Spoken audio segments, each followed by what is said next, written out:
dalam pembahasan buku Hayat yang Menang.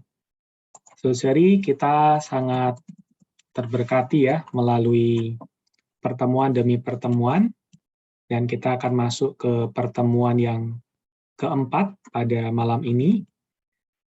Mengenai hayat yang menang, banyak orang Kristen yang merasa apakah mungkin ya kita bisa mengalami hayat yang menang, tetapi kita juga perlu berserah ya. Kita tidak berusaha untuk mampu. Apakah benar ini jalannya? Ya, saudari, mari kita melihatnya dari sudut pandang firman Tuhan dan juga melalui bantuan buku rohani dari saudara Watchmeni ini. Kami mengingatkan kembali nanti di bagian akhir, yaitu setelah persekutuan firman, kami bisa memberikan waktu kepada saudari untuk mengajukan pertanyaan. Ya, kita bisa memperdalam kembali topik pada malam ini, agar kita bisa mendapatkan bantuan rohani ya dari pertemuan malam ini. Mari sebelum kita memasuki persekutuan firman, saya ajak kita untuk bersatu di dalam doa. Moga Tuhan berbicara secara pribadi kepada kita. Saya akan memimpin di dalam doa, saudari. Terima kasih Tuhan, kami bersyukur Engkau adalah Tuhan kami yang hidup, bukan hanya 2000 tahun yang lalu, tetapi Engkau juga adalah Tuhan yang hidup di dalam kami, orang-orang yang percaya. Kami bersyukur Engkau hari ini masih terus bekerja di dalam kami. Tuhan, wahyukanlah apa yang menjadi perkenan-Mu, apa yang menjadi isi hati-Mu, supaya kami nampak bagaimana kami dapat menjadi orang Kristen yang normal, dapat mengalami hayat yang berkemenangan dari hari ke hari, memuliakan diri-Mu, menjadi pengalaman kami dalam hidup kami sehari-hari, bahwa kami hidup adalah memperhidupkan Engkau ya Tuhan. Kami mohon juga Engkau mengurapi saudara kami yang menyampaikan firman, dan juga koneksi internet yang kami pergunakan, sehingga pengutaran firman-Mu bisa dengan jelas dan juga dengan lancar diberitakan. Tuhan, bawa kami masuk ke dalam terang-Mu ya Tuhan. Oh Tuhan, beri kami juga roh hikmat dan wahyu, supaya kami bisa mengenal Dikau dengan benar. Terima kasih Tuhan, di dalam nama-Mu kami berdoa. Amin. Baik, saudari, kita akan persilakan kepada saudara Irfan untuk memulai. Kami ingatkan kembali, ya sebelumnya, saudari bisa merename ya nama sesuai dengan format yang kita berikan sebelumnya, yaitu dengan kota, lalu diikuti dengan nama saudara-saudari. Hal ini untuk membantu tim kami mendata. Demikian, saudari, jika ada pertanyaan bisa nanti sambil ketika firman diberi pribadi kepada saya.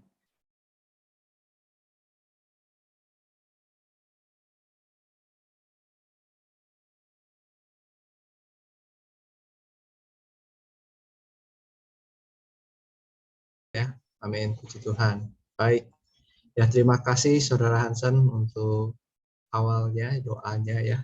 Puji Tuhan kita bisa bergabung kembali seperti yang Saudara Hansen katakan ya. Jadi topik yang kita ambil pada hari ini adalah topik yang kita ambil dari buku Hayat yang Menang. Ya, hari ini kita pertemuan yang keempat, dan di dalam pertemuan yang keempat ini kita membahas bab yang keenam ya. Di judul Hayat yang Menang ini adalah berserah ya. Tetapi saya mengambil judul di dalam topik berserah ini di paling akhir ya. Ini adalah sebutan yang sering kali kita dengar ya. Oh, apa yang tidak mungkin bagi manusia itu mungkin bagi Allah. Jadi ini adalah slogan yang sering diucapkan khususnya bagi kita orang Kristen ya. Wah, kalau misalkan ada apa-apa, wah kita langsung bicara. Oh, apa yang tidak mungkin bagi manusia, mungkin bagi Allah. Nah, kenapa topik ini, kalimat ini kita bahas pada malam hari ini ya, kesempatan ini. Mengapa kok ada ayat ini disambungkan dengan kehidupan yang menang? Oke, baik. Nah, sebelum kita melihat apa itu berserah, apa itu kenapa topik ini, ayat ini disampaikan, maka kita perlu lihat potongan ayat ini ada di mana ya. Oke. Nah, jadi potongan ayat ini dilatar belakangi di dalam Lukas pasal 18 ayat 18 sampai 27. Ya, jadi di ayat 18 saya bacakan, ada seorang pemimpin bertanya kepada Yesus, "Guru yang baik, apa yang harus aku perbuat untuk memperoleh hidup yang kekal?" Kemudian jawab Yesus, "Mengapa kau katakan aku baik? Tidak seorang pun yang baik selain Allah saja." Jadi ini Tuhan mengambil posisi sebagai manusia ya. Dia berkata ya hanya Allah lah yang baik. Kemudian engkau tentu mengetahui perintah-perintah ini. Jangan berzinah, jangan membunuh, jangan mencuri, jangan memberi kesaksian palsu, hormatilah ayahmu dan ibumu. Jadi ada 5 ya di sini ya. Nah, kemudian orang itu berkata, semuanya itu telah kuturuti sejak masa mudaku. Nah, di ayat 22 Tuhan berkata, masih tinggal satu hal lagi yang kurang padamu. Ya, jualah segala yang kau miliki dan bagi-bagikanlah itu kepada orang-orang miskin. Maka engkau akan beroleh harta di surga. Kemudian datanglah kemari dan ikutlah aku. Ya, jadi jawaban Tuhan itu cukup ya, cukup apa? Jual yang kamu miliki, bagikan ke orang miskin. Kamu bisa beroleh harta di surga, kemudian kamu bisa datang mengikuti Tuhan.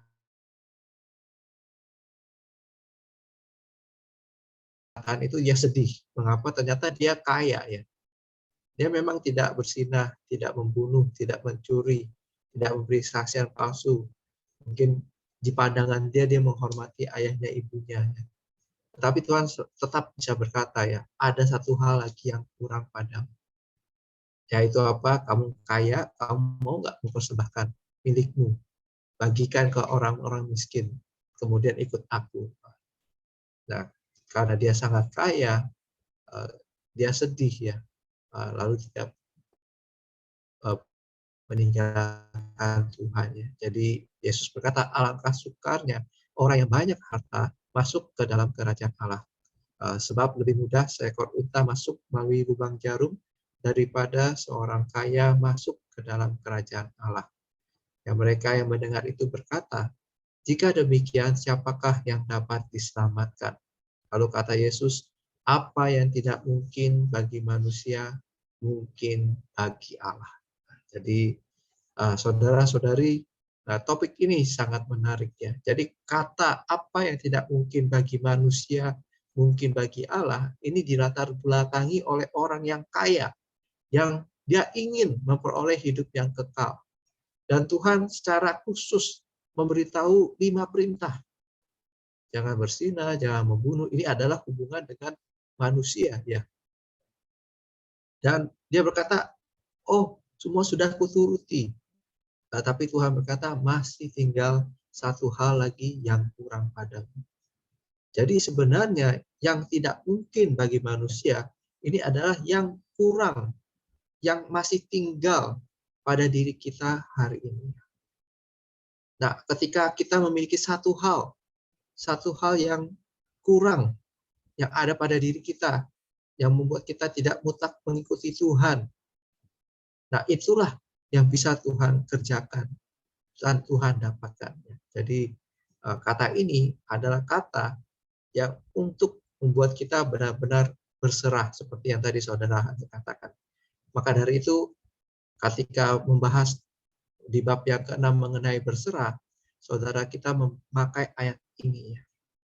Jadi di atas diri manusia, Setiap orang pasti ada yang kurang, pasti tidak bisa berdasarkan diri mereka sendiri untuk menempuh kehidupan yang berkemenangan.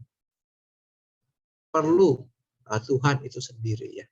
Bagi kita tidak mungkin, tapi bagi Allah selalu mungkin. Oke. Jadi manusia, apakah benar manusia tidak mungkin tidak berzina, membunuh, mencuri, memberi kesaksian palsu dan menghormati orang tua? Apakah ini adalah standar kita memperoleh hidup yang kekal? Ya tentu ini bukanlah standarnya ya. Tuhan memberikan 5 ini sebenarnya juga bisa dikatakan kalau misalkan kita lihat kitab Matius ya, mengenai umat kerajaan. Wah, kalau misalkan kamu memandang langsung mengingini, ya kan? Wah, itu sudah berzina ya, mengingini seorang perempuan misalkan dan sebagainya. Kemudian membunuh itu benci aja ya. Wah, sudah bisa dikatakan membunuh ya. Ya kan? Mengingini barang milik orang lain juga termasuk ya, bisa mencuri dan sebagainya, memberi kesaksian palsu, berbohong ya. Dari kecil anak gak pernah dilatih berbohong, kadang-kadang karena saking dekatnya dengan orang tua bisa ngelawan ya, bisa membantah dan sebagainya. Nah, inilah manusia ya. Apakah kita cukup demikian ya? Sebenarnya kalaupun kita bisa menang atas ini ya, kita tidak berzina, tidak membunuh, tidak mencuri, tidak memberi kesaksian palsu, kita benar-benar menghormati orang tua, kemudian kita tidak sombong, kita tidak iri hati, ya kan, dan banyak hal ya. Selalu saudara-saudari kita perlu yakin dan pastikan ya, firman Tuhan adalah ya dan amin. Di atas diri manusia masih ada yang kurang. Hari ini kita sebagai manusia tentu ingin beroleh selamat, tentu ingin mendapatkan hayat ya, beroleh hidup yang kekal seperti pemuda tadi ya. Tentu kita mau punya kehidupan orang Kristen yang berkemenangan. Tetapi saudara-saudari, jikalau kita ingin beroleh selamat, ingin mendapatkan hayat yang kekal itu, ingin beroleh kemenangan, maka kita benar-benar perlu berserah kepada. Kita perlu nampak ya, bahwa diri kita ini, manusia ini tidak mampu. Ya, jadi Allah melalui firman Tuhan yang tadi kita baca, sebenarnya ingin kita nampak bahwa dengan diri kita sendiri, dengan kekuatan kita, kita tidak akan mampu, kita tidak akan sanggup ya untuk memperoleh kemenangan itu. Selalu saja ada yang masih kurang di atas diri kita ya. Jadi puji Tuhan ya, pada malam hari ini kita benar-benar nampak ya, bagaimana kita bisa mendapatkan penyelamatan, mendapatkan hayat yang kekal itu. Kita bisa punya kehidupan yang berkemenangan.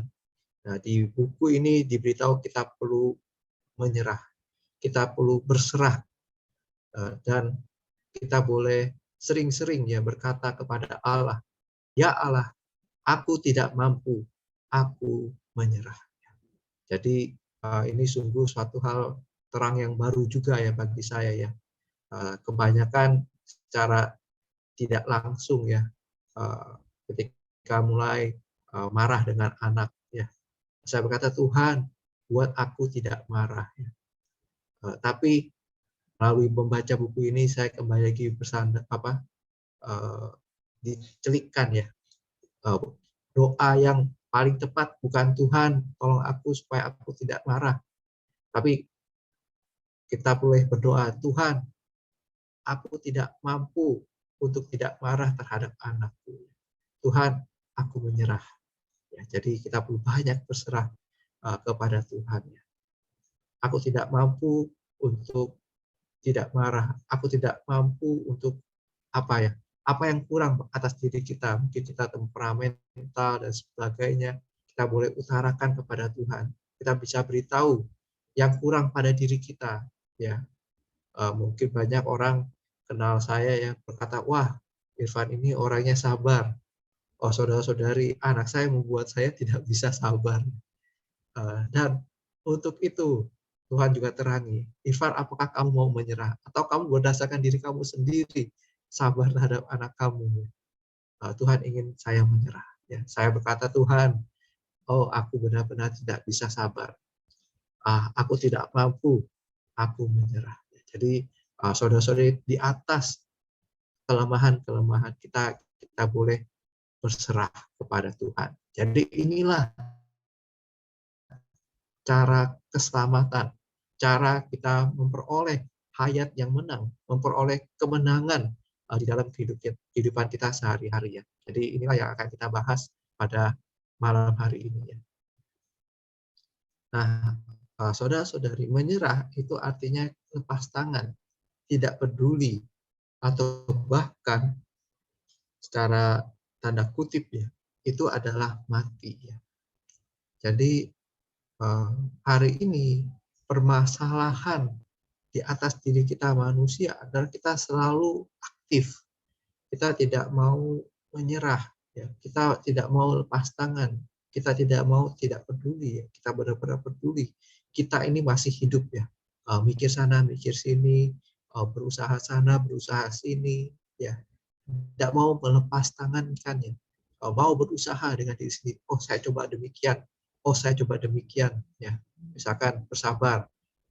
Saya mulai tahan 1 kali, ya. Dihitungin ya. Oh, saudara-saudari, ini artinya apa? Ini masih belum menyerah. Ini masih ditahan berdasarkan dari diri sendiri ya. Ada yang bilang, wah kalau ini orangnya pendiam, tapi sekali disinggung, kalau marah itu bisa meledak ya.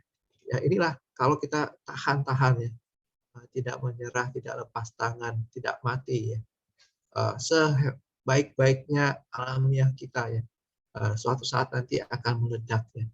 Dan kita akan menemukan kita adalah orang yang gagal. Kita tidak bisa menempuh kehidupan yang berkemenangan.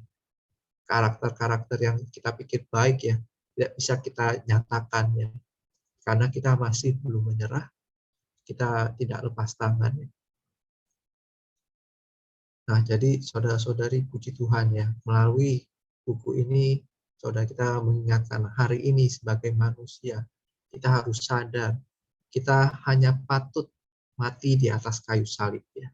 Kita perlu nampak bahwa selalu ada hal yang kurang pada diri kita manusia. Jadi seorang saudara memberitahu kepada saya ingat dia juga sharingnya di 1 Yohanes ya. 1 Yohanes itu adalah menceritakan mengenai siklus kehidupan orang Kristen yang sesungguhnya. Kalau dia mau bertumbuh di dalam hayat adalah apa ya? Dia perlu dari hayat, dia perlu bersekutu dengan Allah. Kemudian tatkala dia bersekutu dengan Allah, datang kepada firman-Nya. Firman-Nya ini kadang-kadang penuh dengan terang. Nah, terang ini membuat dia sadar atas pelanggaran, atas kesalahan, atas kekurangannya dia. Dan ketika nampak akan hal itu, dia akhirnya mengaku dosa di hadapan Tuhan. Mengambil darah. Nah, ketika dia mengambil darah, dia datang ke atas salib. Tuhan, kau berdarah bagiku. Kau menggantikan aku. Aku tidak bisa ini. Aku kurang di dalam hal ini. Aku lemah di dalam hal itu. Ya. Oh, saudara-saudari, saat kita sadar, kita diterangi, kita perlu Tuhan, ya puji Tuhan, maka Allah bisa masuk. Ya. Jadi matinya manusia adalah awal pekerjaan Allah. Jadi ketika kita sadar kita patut mati di kayu salib, kita benar-benar berserah, kita tidak peduli, kita benar-benar mau mati. Allah ada kesempatan untuk bekerja. Amin. Puji Tuhan.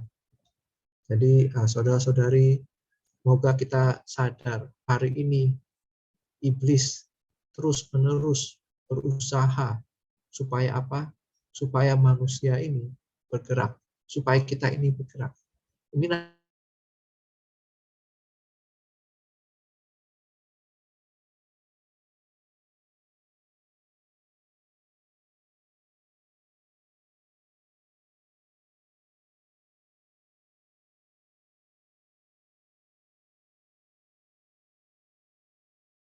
bukankah sangat baik, sangat elok ya kan?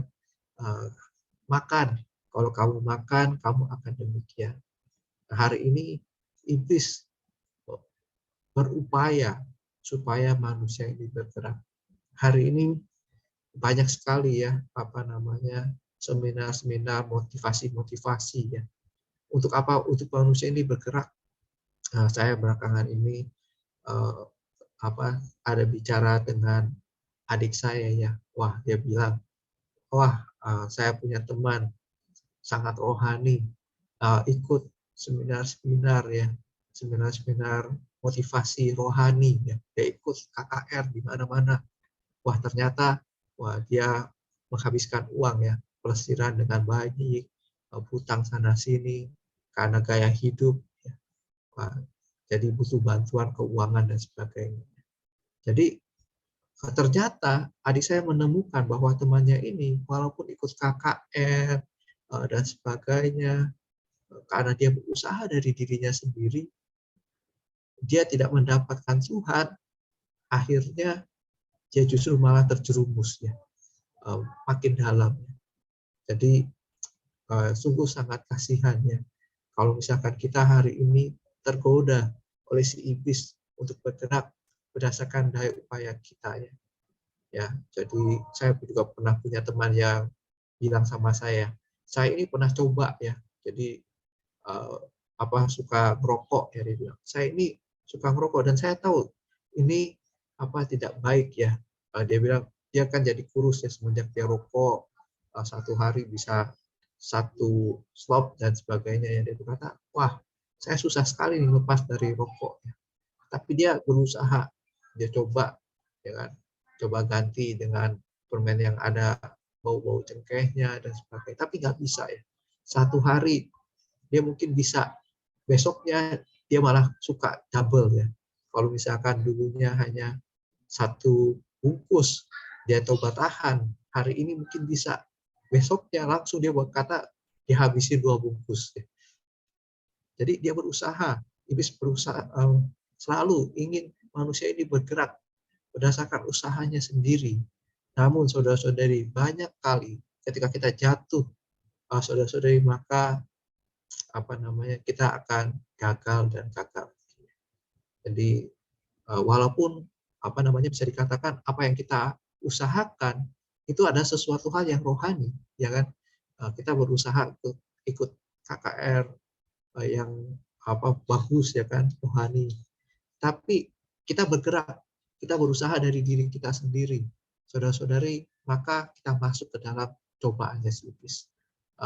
Iblis mulai, kita hanya berdasarkan diri kita sendiri, dan pasti saudara-saudari ketika kita berusaha dari diri sendiri, kita akan gagal, kita akan jatuh.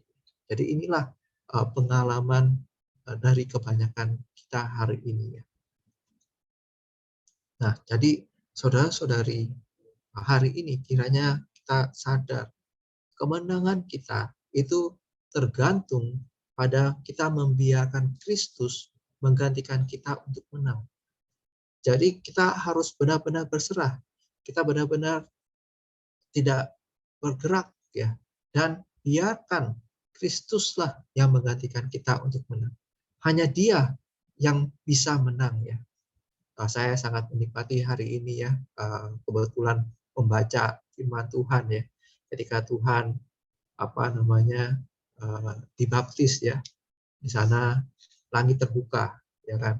Kemudian setelah Tuhan dibaptis, langit terbuka, di sana dikatakan Allah mulai berfirman kepadanya, inilah anakku yang kukasihi, kepadanya lah aku berkenan. Oh saudara-saudari, kiranya kita semua nampak ya, yang diperkenan oleh Allah hanyalah Kristus. Nah, untuk itu kiranya langit kita terbuka, kita nampak tadi ya bahwa apa yang ada pada diri saya ini tidak akan pernah mungkin bisa menang. Pasti gagal dan pasti ada satu hal yang kurang pada diri saya. Entah mungkin temperamen kita, entah mungkin kesombongan kita, ya kan, entah mungkin tentang uang, ya, harta, ya, dan sebagainya. Banyak hal ya kita boleh renungkan di hadapan Tuhan. Bagaimana dengan diri kita, kekurangan-kekurangan kita. Saudara-saudari, kiranya kita bisa langsung memegang kunci untuk kemenangan ini. Kita mau menyerahkan kelemahan-kelemahan kita, kekurangan-kekurangan kita di hadapan Tuhan. Kita mau izinkan Dia yang menggantikan kita untuk menang. Nah, saudara-saudari, di Galatia pasal 5 ayat 17, di sini memberitahu ya, ada keinginan daging yang berlawanan dengan keinginan roh. Keinginan roh ini berlawanan dengan keinginan daging, dan keduanya ini bertentangan. Dikatakan sehingga kamu setiap kali tidak melakukan apa yang kamu kehendaki. Jadi inilah firman Tuhan. Hari ini kita sebagai orang Kristen ada keinginan daging, juga ada keinginan roh. Dan keinginan daging dengan keinginan roh sangat berlawanan. Di dalam kitab Roma, Paulus juga memberi satu kesaksian ya.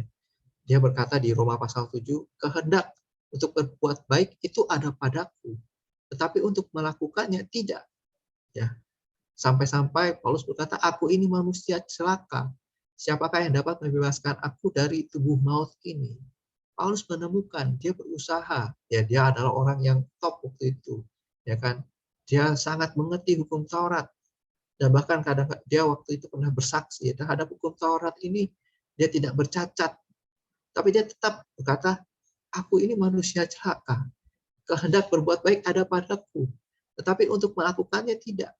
Ya, jadi ada pertentangan dengan keinginan daging, dengan keinginan roh.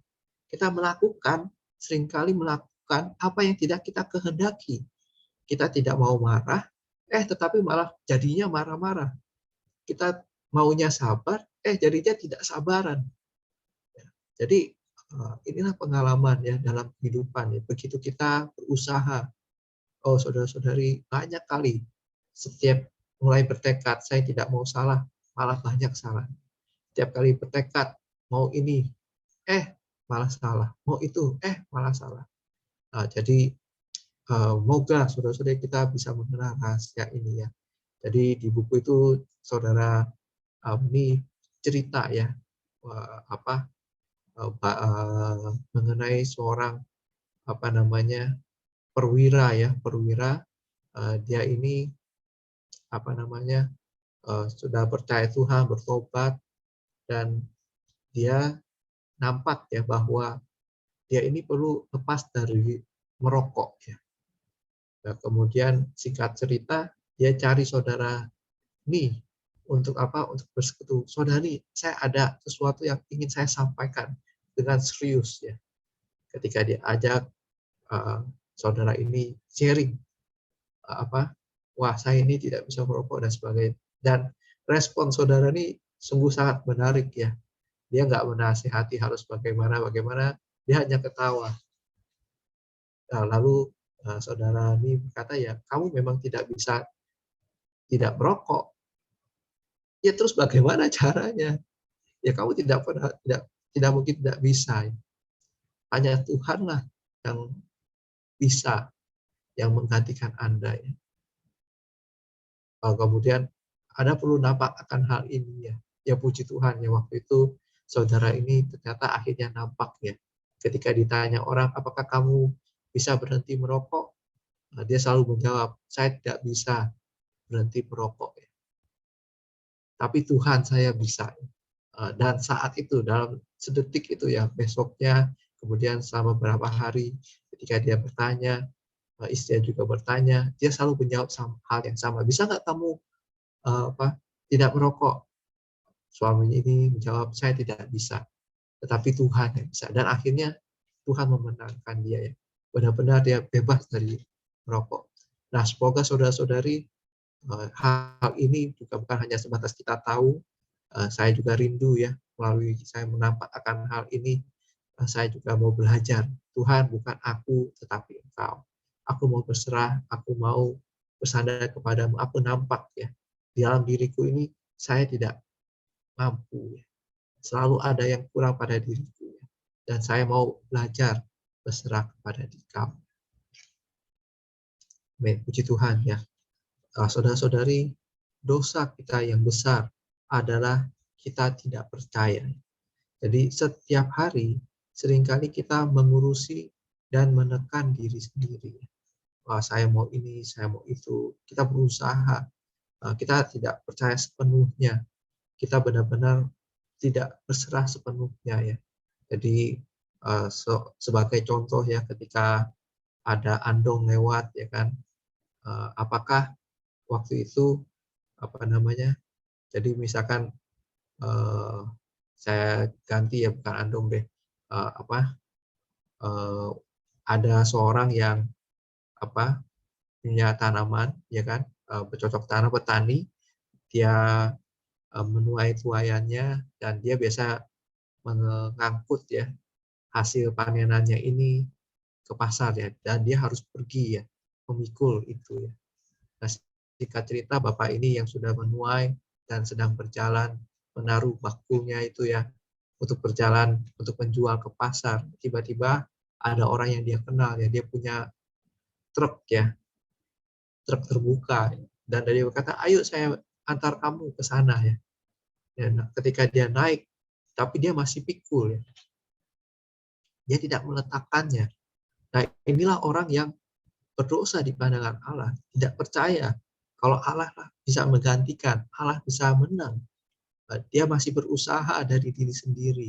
Tuhan, aku berserah kepadamu, tapi masih coba-coba cari-cari, ya, dan sebagainya. Semoga kita, begitu kita berserah, kita benar-benar percaya kepada Tuhan. Kita mau berlatih hari demi hari, biarkan Dia yang menggantikan kita. Jangan kita mengurusi dan menekan diri kita sendiri ya. Jikalau kita demikian, maka kita jatuh ke dalam hasutannya si musuh, si iblis ini. Jadi hari demi hari, moga ini menjadi latihan kita ya. Amin. Nah, jadi saudara-saudari, hari ini kita harus sepenuhnya membiarkan Tuhan menanggulangi iblis. Kita perlu sering berkata, kemenangan adalah urusanmu. Aku tidak bisa, engkau yang bertanggung jawab. Ya. Jadi saudara-saudari, orang yang berkemenangan adalah orang yang nampak hanya Tuhan yang bisa menang. Diri kita tidak bisa. Dan kita adalah orang yang mahir untuk menyerahkan, untuk biarkan Tuhan sepenuhnya menanggulangi si musuh, si iblis, menanggulangi hal-hal yang tidak bisa kita menangkan, yang selalu saja kita gagal, selalu saja kita kalah. Saudara-saudari, kita boleh berkata, Tuhan, terhadap perkara ini, perkara sabar, perkara tidak berbohong, perkara apapun ya, kelemahan-kelemahan kita boleh katakan, Tuhan, kemenangan ini adalah urusanmu. Aku tidak bisa, tapi Engkau bertanggung jawab. Hanya Engkau lah yang di dalamku yang bisa melakukannya.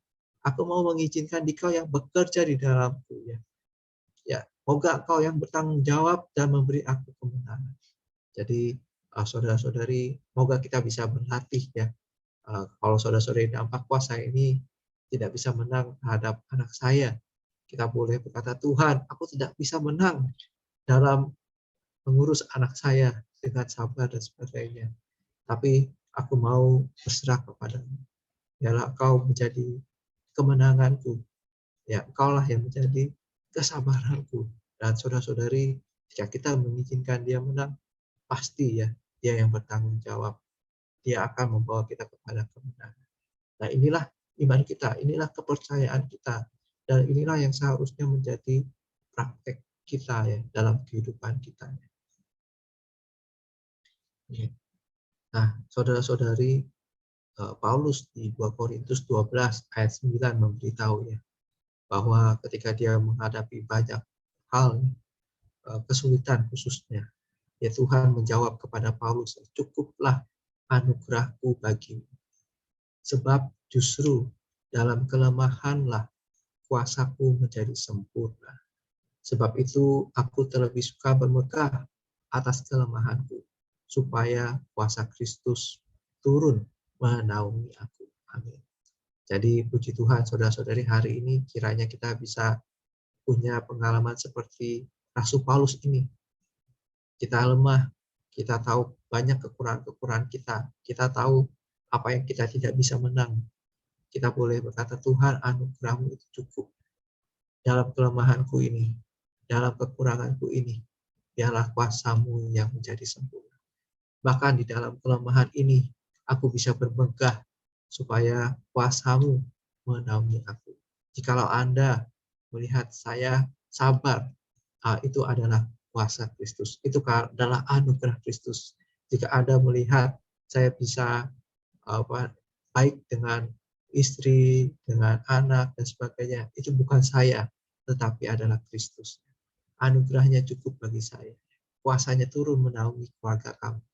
Nah, semoga ini juga menjadi pengalaman kita semua. Dan ini juga jadi doa saya, Tuhan, sungguh sulit ya, mungkin dalam membina hubungan dengan keluarga yang harmonis, mungkin dalam pekerjaan, ya kan, dalam pertemanan di manapun kita berada, ya. Kita banyak kelemahan-kelemahan. Saudara-saudari, apa yang perlu kita lakukan dan kerjakan? Tuhan, anugerah-Mu cukup. Aku mau berserah kepadamu. Aku serahkan kepadamu. Inilah kelemahanku. Biarlah di dalam kelemahanku, kuasa-Mu justru menjadi sempurna. Di dalam kelemahanku, aku bisa bermegah, karena ketika aku lemah, ketika aku berserah, aku menyerahkannya kepadamu, oh, kuasa-Mu benar-benar turun menaungi aku. Amin. Jadi, kelemahan, kegagalan, kesulitan kita, sebenarnya, saudara-saudari, ini sangat berguna untuk kita dan membantu kita untuk menang. Membantu kita untuk mengenal Allah dan mengalami Allah. Jadi jangan takut lemah, jangan takut gagal, jangan takut kesulitan. Saat kita sadar kita lemah, saat kita sadar kita gagal, dan kita menghadapi kesulitan, kita boleh berserah kepadanya. Dan Tuhan akan membantu kita mencapai kemenangan itu. Amin. Tuhan bukan hanya membantu ya, tapi Dia justru menggantikan kita. Jadi menang adalah Kristus hidup menggantikan kita. Jadi puji syukur kepada Allah ya. Aku tidak mampu. Puji syukur kepada Allah, Kristus yang mampu. Jadi saudara-saudari, kiranya kita bisa punya kehidupan yang demikian ya. Hari demi hari kita penuh dengan ucapan syukur. Kita sadar kita tidak mampu, namun kita juga bersyukur hari ini Allah itu adalah Kristus. Dia hidup di dalam diri kita. Dia bisa menggantikan kita. Dia mampu ya untuk menanggulangi hal-hal yang kurang yang ada pada diri kita. Kelemahan, kegagalan kita, dan sebagainya. Amin. Saya rasa demikian ya. Puji Tuhan, saudara-saudari, kalau kita lihat alur dari Lukas pasal 18, ini menceritakan ada pemimpin yang tidak mungkin melakukan itu ya, menang ya, untuk menjual hartanya. Saudara-saudari, di Lukas pasal 19 kita bisa melihat seorang Sakius. Wah, ini udah pemungut cukai, sudah pasti ya, suka uang, ya kan? Uang itu ada. Namun begitu keselamatan hadir pada Sakius ya, dia berkata dia mau mengganti rugi 4 kali lipat pada orang yang dia tarik untung ya. Jadi ini bagi manusia tidak mungkin, tetapi mungkin karena dia mendapatkan keselamatan Allah. Ada kata-kata istilah saudara kita, bapak-bapak gereja ya, ada keselamatan dinamik yang dialami oleh Sakius yang membuat dia bisa menyerahkan sepenuhnya ya. Dia benar-benar bertobat dan mau mengikuti Tuhan. Nah, kiranya kita menjadi Sakius-Sakius hari ini. Kita mengalami keselamatan Allah yang dinamik, yang membuat kita selalu menang ya. Karena Tuhan menggantikan kita. Ini karena waktu ya, jadi kita tidak membahas lebih dalam mengenai Lukas pasal 19. Saudara-saudari boleh membacanya ya. Nah, saudara-saudari, kita harus memuji dan bersyukur kepada Allah. Kalau misalkan hari ini kita tidak bisa mengasihi kita tidak bisa sabar, tidak bisa rendah hati, tidak bisa lemah lembut, ya. Dan saudara-saudari, Allah selalu ya menyuruh kita melakukan apa yang tidak dapat kita lakukan, menempuh kehidupan yang tidak dapat kita tempuh. Ya. Jadi kalau misalkan kita mengalami hal ini, kita tetap perlu bersyukur dan kita mau belajar berserah kepadanya dan alami Dia. Ya. Jadi hari ini Allah seringkali menyuruh kita menerima apa yang tidak bisa kita terima. Hari ini Allah juga menyuruh kita mengasihi apa yang tidak bisa kita kasihi. Ya, hari ini Allah menyuruh kita melakukan apa yang tidak bisa kita lakukan. Jadi inilah prinsip Allah bekerja di dalam kehidupan kita, khususnya orang Kristen. Namun saudara-saudari, percayalah, Allah selalu hadir dan selalu kita bisa mengalami ini. Apa yang tidak mungkin bagi manusia itu mungkin bagi Allah. Amin. Jadi moga saudara-saudari ini bukan menjadi hanya slogan kita, tapi benar-benar kita punya pengalaman akan hal ini. Aku yang tidak mungkin bisa sabar, bisa dibuat Tuhan menjadi sabar. Ya. Aku yang tidak bisa merendahkan diri, karena ada Tuhan bisa merendahkan diri. Aku yang tidak bisa lembut, karena ada Tuhan, aku bisa dibuat lembut, dan sebagainya. Ya. Semoga sharing singkat saya ini bisa membantu kita semua. Mari kita sama-sama berlatih, menempuh kehidupan yang berkemenangan, belajar, bersandar, berserah, biarkan Dia menggantikan kita. Jangan sampai kita tertipu oleh si musuh, si iblis yang ingin kita selalu bergerak.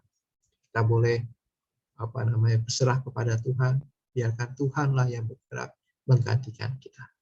Amin. Puji Tuhan. Baik, saya rasa demikian sharing dari saya.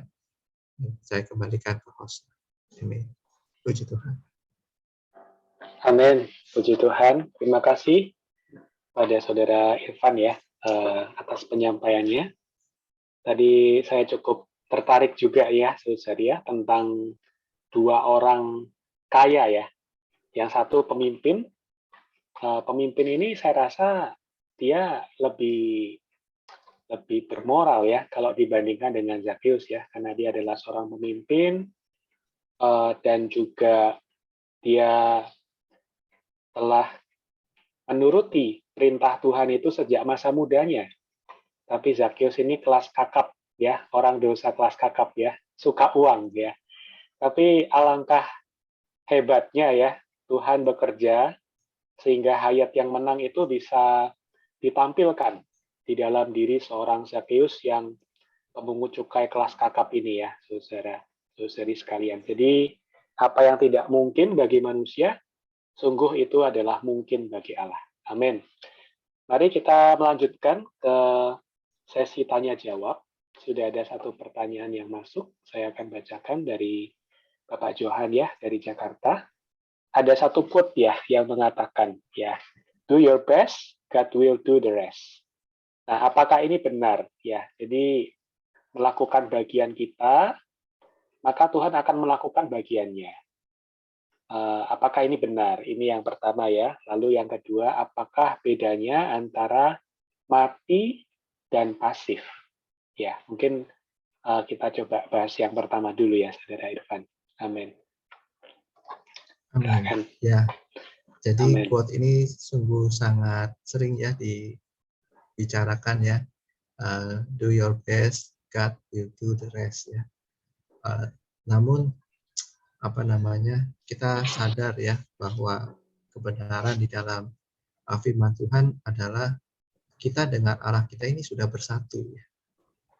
Ya kan? Jadi kebenaran dalam firman Tuhan adalah orang beriman, kaum yang percaya ini adalah dia sudah bersatu dengan Tuhan. Jadi Paulus misalkan contohnya di 2 Korintus pasal 6 ya, di dalam bahasanya itu walking together with God ya. Jadi Paulus ini adalah orang yang bekerja sama dengan Allah. Nah, kita sebagai orang Kristen sebenarnya kita sudah menjadi satu dengan Allah, kita mau bekerja sama dengan Allah. Ketika kita bekerja, Allah itu juga bekerja. Dalam setiap tindak tanduk kita, dia selalu ada. Ya. Dia bersama dengan kita, dia Immanuel. Jadi begitu kita melakukan sebisa kita, sebenarnya kalau kita sudah berserah kepada Allah, ya Allah menggantikan kita. Ya. Jadi ya saya rasa demikian. Ya. Dan ini bisa dikatakan ya kalau kita punya konsep terpisah dengan Allah, kita lakukan yang terbaik, nanti Allah yang lakukan. Gitu ya. Tapi saya tidak mau terlalu mengekspos atau mengatakan ini salah, ini bisa juga do your best itu kita berdoa, kemudian Allah bekerja, kita anggap secara positif aja ya. Namun secara prinsip di dalam Alkitab, kita ini sebenarnya orang yang bersatu dengan Allah. Begitu kita percaya pada Tuhan, Tuhan ada di dalam kita. Apa yang kita lakukan dan kerjakan, ya kita perlu terus kembali ke dalam roh kita ya. Jadi apa yang kita lakukan harusnya sesuai dengan apa yang Allah inginkan.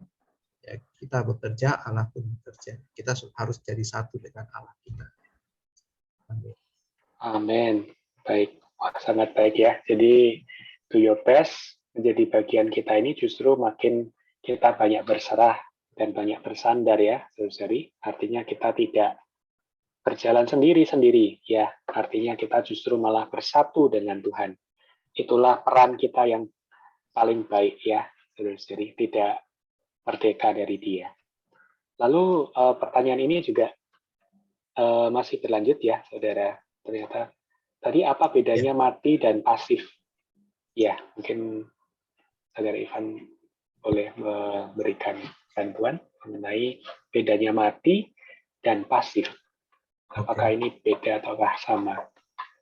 Ya, jadi tentu hampir-hampir mirip ya. Tapi kalau mati adalah benar-benar tidak bisa hidup lagi, ya kan?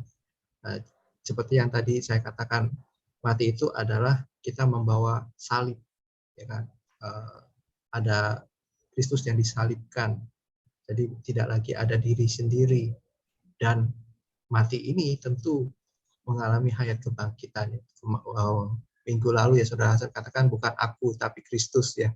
Jadi mati ini kita dimatikan dan Kristus yang diperhidupkan. Nah, inilah misterinya kehidupan orang Kristen. Kalau pasif dia diam, nggak bekerja, tapi masih hidup sebenarnya ya. Mungkin masih ditahan-tahan atau apa gitu mungkin ya. Jadi perlu berserah ini tadi ya, lepas tangan dan bahkan mati. Artinya kita membawa diri kita ke atas salib, biarkan Tuhan yang menggantikan kita. Amin. Puji Tuhan. Amin. Baik. Ada pertanyaan yang selanjutnya. Ini mungkin ada kaitannya juga ya dengan topik malam ini. Sedikit menyinggung tentang topik malam ini tentang perbuatan ya. Mengapa di Perjanjian Lama Allah menuntut pertanggungjawaban Imam Eli atas kejahatan anaknya? Padahal Imam Eli juga sudah pernah menegur anak-anaknya. Ya, ini tentang Hofni dan Pinehas ya. Mungkin saudara Irfan mau membantu. Silahkan. Oke. Amen. Baik, ya puji Tuhan. Ya kebetulan beberapa waktu ini saya sempat bahas kitab 1 Samuel nih ya. Cerita ini memang menarik ya. Jadi kalau saudara-saudari baca di 1 Samuel mengenai keturunannya Eli ya. Saya coba cari sebentar ayatnya. Saya cepat baca, tapi supaya saya nggak salah, saya coba lihat pastinya ya alamatnya. Jadi di dalam firman Tuhan itu dikatakan demikian ya. Oh ini 1 Samuel pasal 2 ya. Ayat 12. Jadi anak-anak lelaki Eli ini orang-orang dursila. Mereka tidak mengindahkan Tuhan. Jadi kuncinya di sini ya. Jadi anak Eli itu kenapa dihukum? Kenapa dalam Perjanjian Lama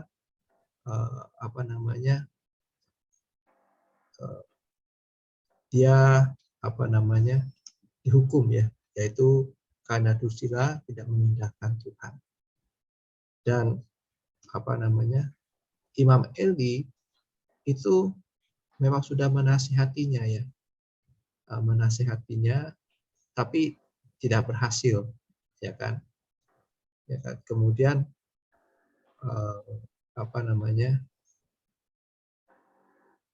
jadi di pasal 2 ayat 22 ya, ketika sudah didengar perbuatan jahat itu, di ayat 24-nya dia memang ada beritahu ya, jangan begitu anakku, bukan kabar baik yang kudengar dan sebagainya ya, dosa. Tetapi tidak didengarkan ya. Sebab itu Tuhan mematikan mereka ya kan. Nah kemudian di hadapan Eli mulailah ada Samuel, dan di sana Samuel makin disukai oleh Allah dan manusia. Dia mendengar firman Allah, tidak membiarkannya gugur ya kan. Jadi dia diperkenan oleh Allah, dan Allah sendiri yang berbicara ya, bahwa ya mereka nanti akan mati gitu ya. Nah, Alkitab memberitahu ketika mereka mengagung-agungkan tabut ya. Jadi waktu itu anak Imam Eli merasa, wah tabut ini ada penyertaan Allah. Kalau kita perang bawa pasti menang ya. Ya jadi dibawa ke sana. Ya. Jadi singkat cerita, ketika mereka merasa tabut ini penuh dengan penyertaan Allah, bawa anaknya itu meninggal, ya kan, mati. Nah setelah mati, dia memberitahu kepada Imam Eli ini ya. Nah Alkitab memberitahu Eli ini matanya kabur, tidak dapat melihat dengan baik, dan sedang berbaring di tempat tidurnya, ya kan. Ini waktu Tuhan memanggil Samuel ya, di pasal berapa ya. Jadi kalau nggak salah, jadi waktu anaknya mati dan disampaikan kepada Imam Eli mengenai anaknya mati ini, si Imam Eli ini dikatakan dia gemuk ya. Bentar ya. Oh ini. Nah, di pasal 4 ayat 13 ya. Jadi Eli sedang duduk di kursi menunggu, hatinya berdebar-debar karena tabut Allah, ya kan. Kemudian ketika waktu itu dia 98 tahun, matanya bular, tidak dapat melihat ya. Dia bertanya bagaimana keadaan anakku ya. Jadi ketika itu pembawa kabar berkata anaknya ini Hofni Pinehas itu telah tewas ya. Ketika disebut tabut Allah, jatuh, Eli terlentang dari kursi, batang lehernya patah dan mati.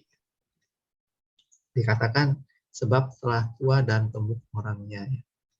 Jadi kematian Eli itu karena dia ini sangat mengasihi anaknya, dan dia banyak mengasihani dirinya sendiri ya, terlalu sayang mungkin ya, sekali nggak mau turut ya udah deh biarin aja mungkin ya. Saya juga nggak tahu, nggak mau menambahkan, tapi di sini karena dia terlalu gemuk, dia jatuh, dia mati ya. Jadi demikian ya. Jadi ya selalu ada kedaulatan Tuhan ya di sana ya. Amin. Puji Tuhan. Amin. Puji Tuhan. Ya, semoga bisa menjawab pertanyaannya ya. Saya juga menikmati ya kisah dari Imam Eli ini ya. Ternyata Tuhan juga berkata ya bahwa di 1 Samuel pasal 2 ayat mungkin saya sedikit tampilkan saudara. 1 Samuel pasal 2 ayat 27 ya. Ini judulnya juga sudah jelas ya. The Lord rejects Eli's household ya. Jadi tidak mungkin ya Tuhan ini menolak Imam Eli ya tanpa ada satu sebab ya. Jadi memang kita lihat dari perkataan Allah di sini bahwa ya bukan hanya anak-anaknya ya, tapi dikatakan engkau, ya, memandang dengan loba kepada korban sembelihanku dan korban sajianku yang telah kuperintahkan. Dan mengapa engkau menghormati anak-anakmu lebih daripadaku, sambil kamu menggemukkan dirimu dengan bagian yang terbaik dari setiap korban sajian umatku Israel. Jadi tentu ini firman Tuhan yang tidak mungkin ya Tuhan berbicara tanpa ada satu alasan ya. Jadi inilah yang Tuhan pandang terhadap Imam Eli dan juga terhadap anak-anaknya.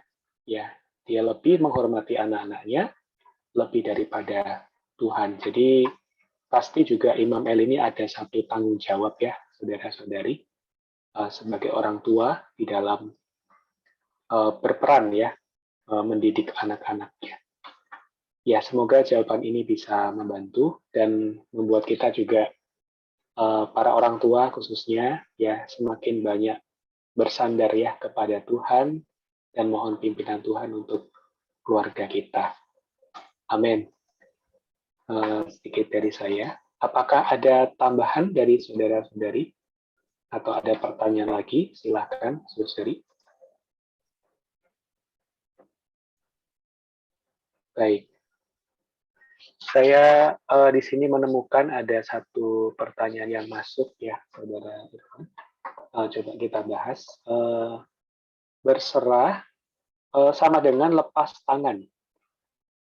Lalu pertanyaannya, apakah benar kita cukup lepas tangan untuk menang? Ya, ini mungkin pertanyaan yang cukup kontradiksi ya. Kita berserah itu sama dengan lepas tangan. Apakah benar kita cukup lepas tangan untuk menang ya? Sepertinya kok mudah sekali ya. Kita tidak berperan apa-apa. Mungkin saudara Irfan mau coba menjelaskan lebih lanjut. Terima kasih. Ya, jadi memang ini pertanyaan yang kontroversial ya. Hari ini banyak orang berkata ya perlu usaha.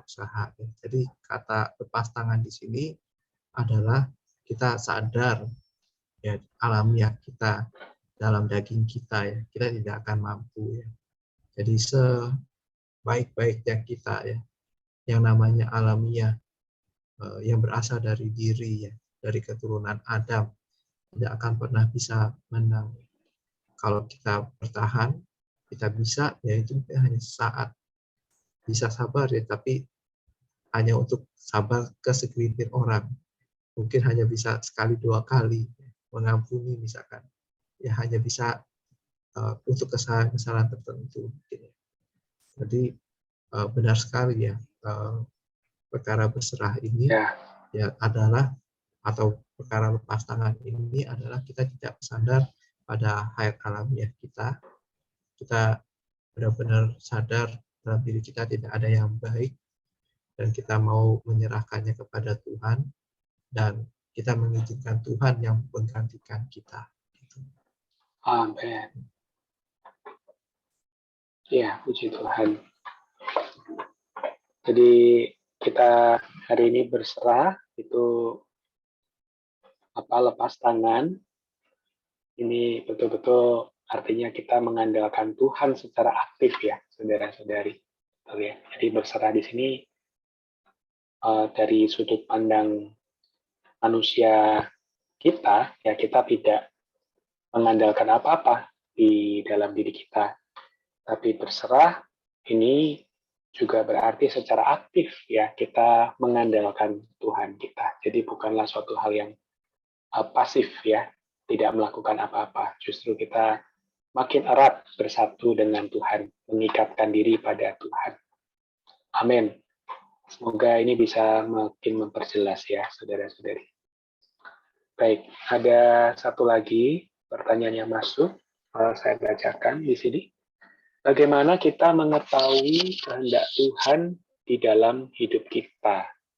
Bahwa apa yang kita lakukan itu berasal dari kehendak Tuhan. Ya, jadi bagaimana mengetahui kehendak Tuhan di dalam hidup kita, dan juga kita bagaimana tahu ya apa yang kita lakukan itu berasal dari kehendak Tuhan. Amin. Silakan, Saudara Irfan. Amin. Puji Tuhan. Ya, ini pertanyaan yang sangat baik ya. Jadi kalau nggak salah di Efesus ya, saya lupa ya. Jadi Tuhan ini punya kedambaan, punya kehendak, yaitu menyatakan dirinya kepada manusia ya, di dalam roh ya. Jadi kehendak Allah sangat erat kaitannya ketika kita di dalam roh atau tidak.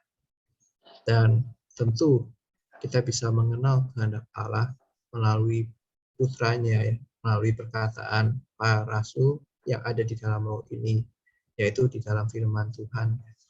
Jadi secara praktis kalau kita mau mengenal kehendak Allah, kita perlu membaca firman Tuhan, merenungkannya, menerimanya, ya kan, sehingga ya tentu menerimanya di dalam roh ya, bukan di dalam pikiran kita saja ya. Jadi begitu kita menerima firman Tuhan di dalam roh kita kembali ke dalam roh kita, maka kita akan mengenal apa itu kehendaknya Dia ya.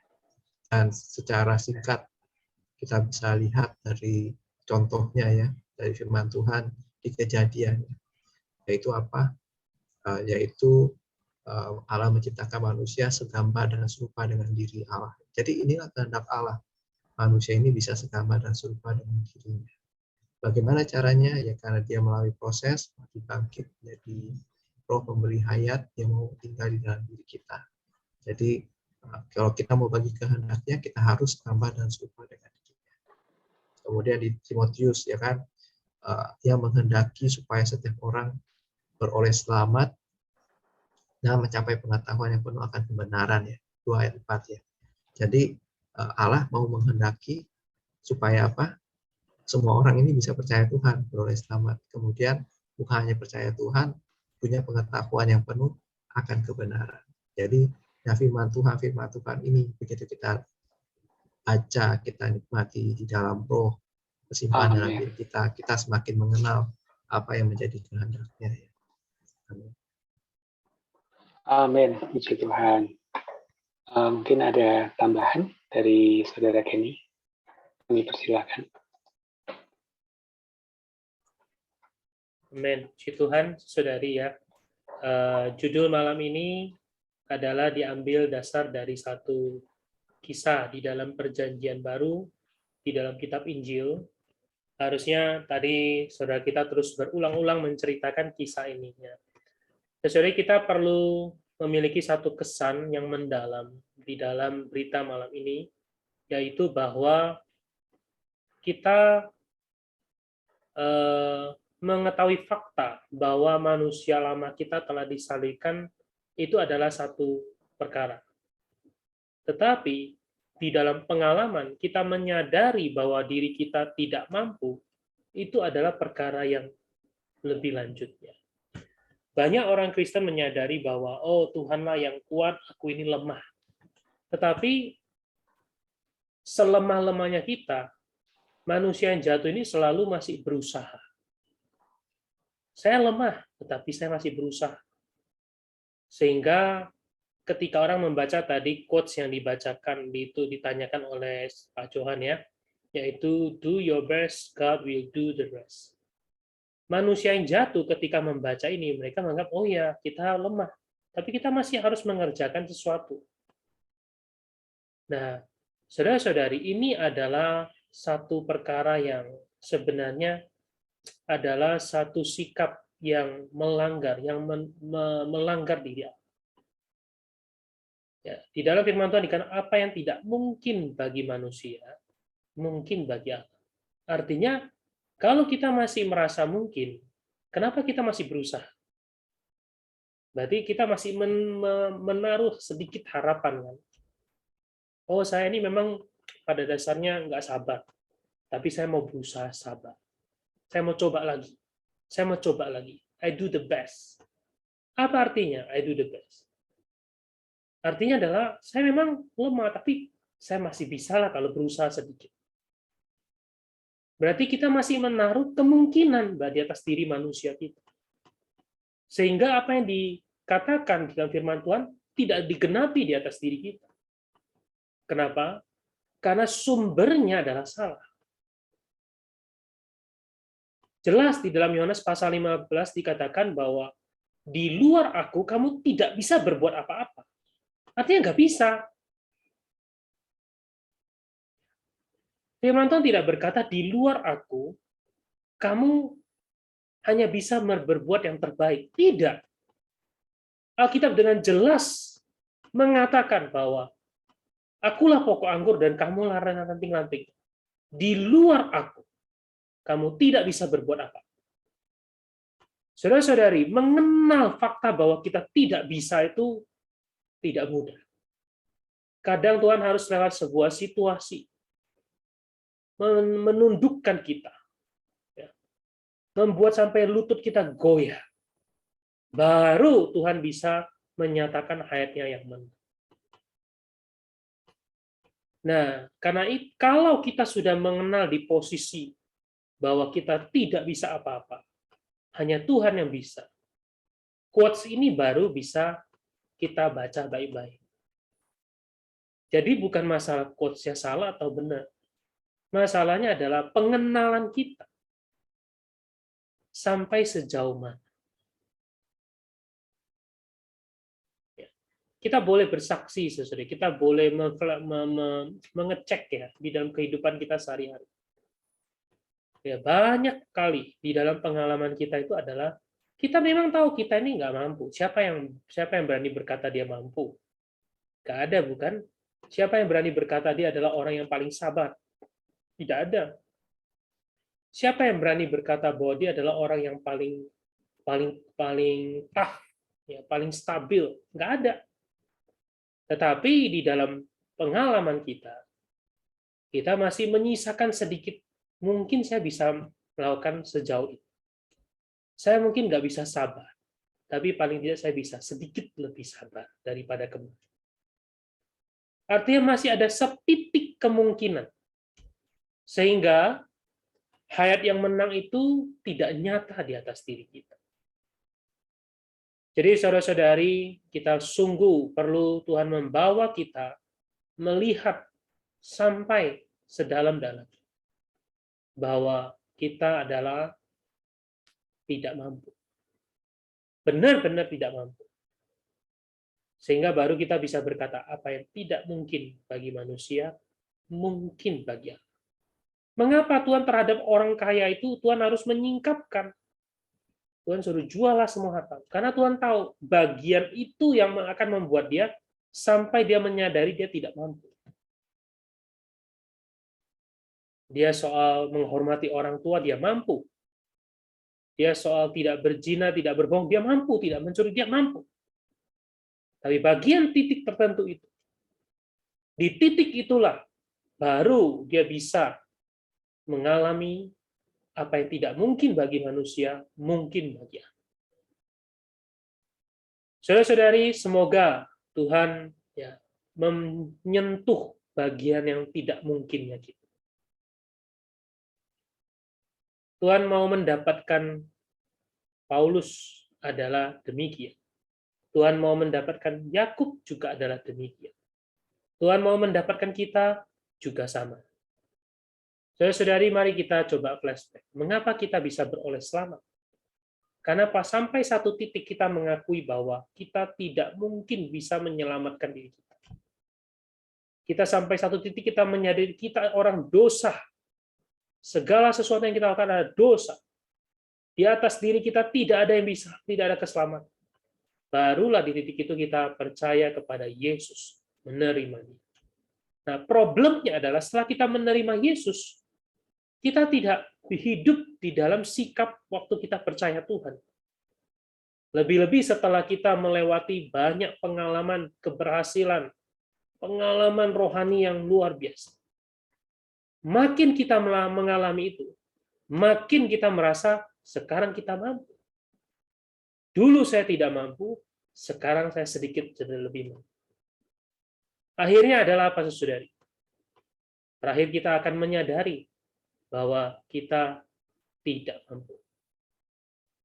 Di titik kita menyadari itu barulah ada hayat yang menang.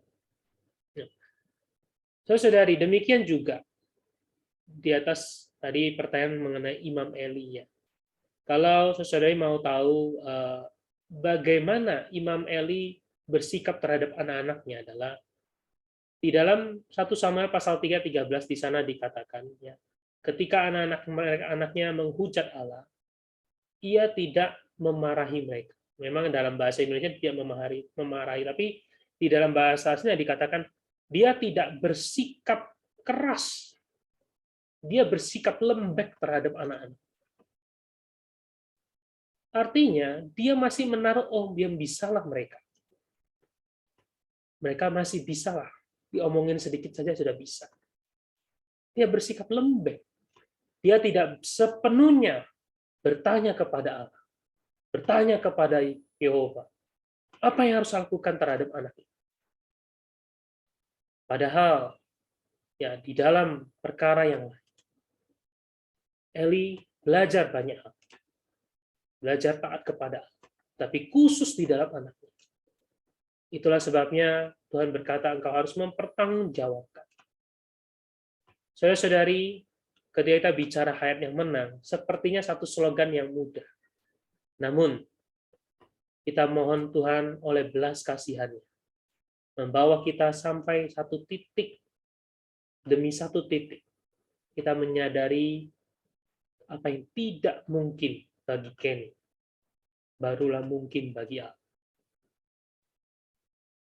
Saudari, puji Tuhan, ya, inilah yang dikatakan berserah. Berserah, lepas tangan, bukan berarti tidak berbuat apa-apa. Ya. Bukan berarti pasif, ya. Tadi ditanya ada pertanyaan pasif itu gini, saudara. Saya pasif, tapi bukan berarti saya nggak punya kehendak. Cuman saya tidak aktif mengungkapkan kehendak saya. Tapi saya masih punya kehendak. Saya masih punya perencanaan. Tetapi orang yang mati adalah dia mati benar-benar. Jadi orang Kristen adalah orang yang mati, disalibkan bersama dengan Kristus dan bangkit. Apa yang dikatakan Paulus, bukan lagi aku yang hidup. Itu benar-benar bukan lagi kita yang hidup. Nah, kita perlu Tuhan membawa kita. Ya. Tuhan tidak mau kita yang pasif, Tuhan mau kita mati. Karena ketika kita mati, artinya ketika kita tidak ada lagi yang mungkin, tidak mungkin lagi. Di saat itulah baru mungkin bagi Allah. Puji Tuhan, saudari, semoga hayat yang menang bukan sebuah teori, tapi hayat menang adalah satu tahap demi satu tahap Tuhan membawa kita.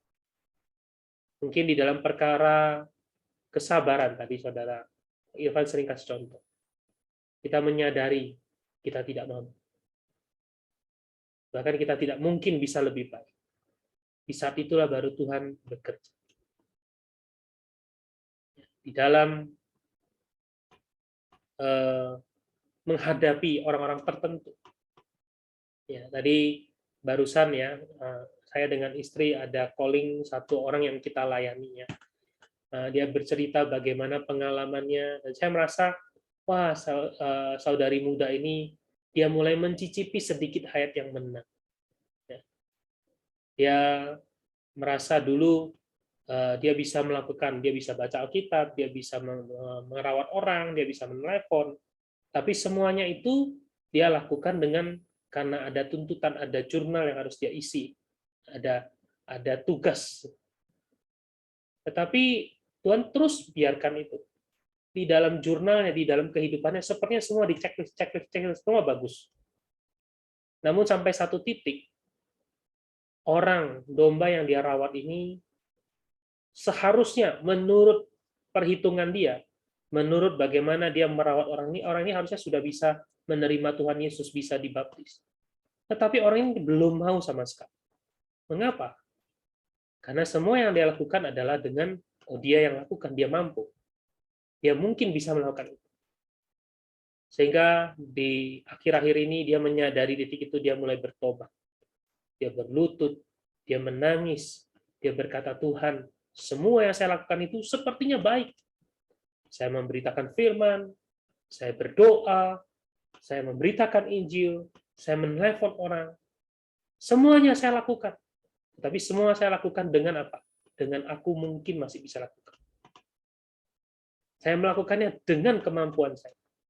Akhirnya dia berlutut, dia menangis. Tuhan, saya tidak mampu membawa orang ini percaya Tuhan. Di titik itu, saudari tadi dia telepon, dia bersaksi. Setelah dia menangis, setelah dia menyerah, saat itulah Tuhan baru mulai bekerja. Saat itulah baru hayat yang menang nyata. Akhirnya orang yang dia layani dibaptis. Saudari, semoga ya Tuhan bawa kita pada satu titik, satu poin demi satu poin, kita mengalami hayat yang menang. Baik, puji Tuhan, demikian sedikit sharing dari saya. Mungkin karena waktu kita harus sampai di sini ya. Saya kembalikan kepada Saudara Hansen. Amin. Amin. Terima kasih untuk Saudara Kenny untuk tambahannya. Terima kasih juga untuk Saudara Irfan untuk pemaparan firman. Terima kasih juga untuk saudari yang telah berbagian ya secara aktif untuk bertanya, dan saudari semua yang telah hadir.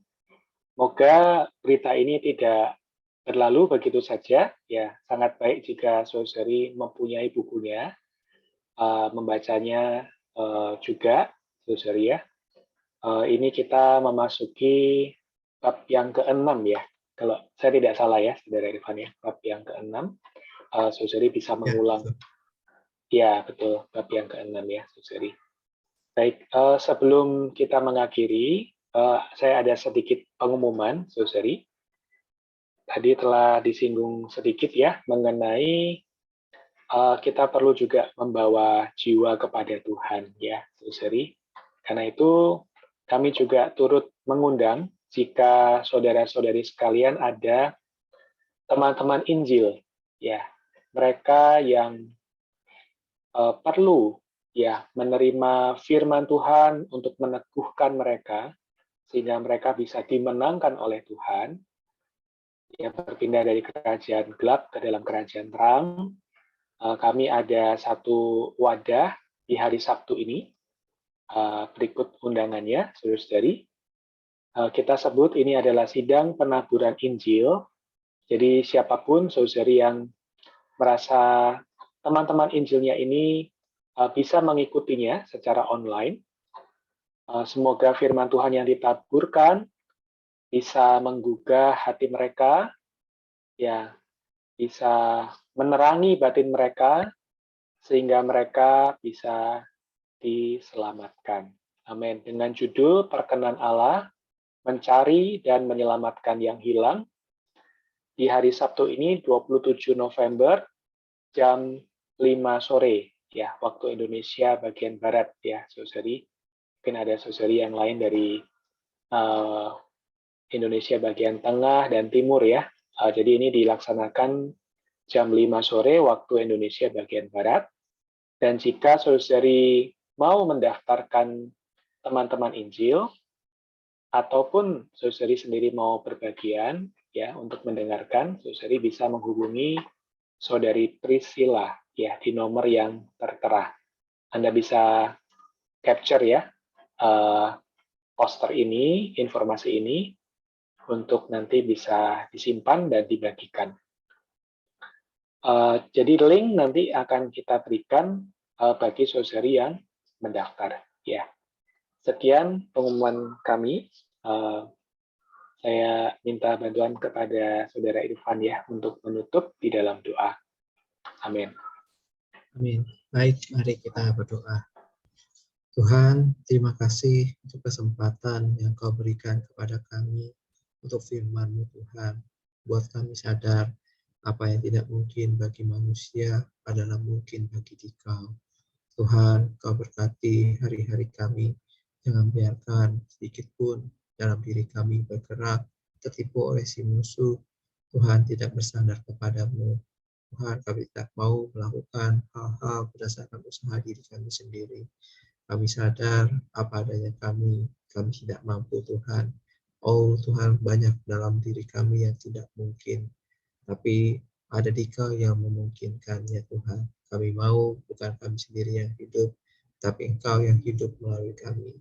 Gantikanlah kami Tuhan dalam keseharian kami. Biarlah Kau berkati kami semua yang ada di sini. Tuhan, kami mau punya kehidupan yang berkemenangan. Oh Tuhan, bukan berdasarkan daging kami, alamiah kami, tapi berdasarkan Roh-Mu, biarlah Engkau sendiri yang bekerja dalam kami. Berkati hari-hari kami ke depan, kami mau nampak, oh Tuhan, di Kau sendiri yang diperhidupkan melalui kami, Kau membawa kami, oh Tuhan, mencapai kehidupan yang penuh dengan kemenangan. Kami mengasihi Tuhan, kami berserah kepadamu, terus bekerjalah di dalam setiap kami. Amin. Baik. Terima kasih, Saudara Irfan. Terima kasih,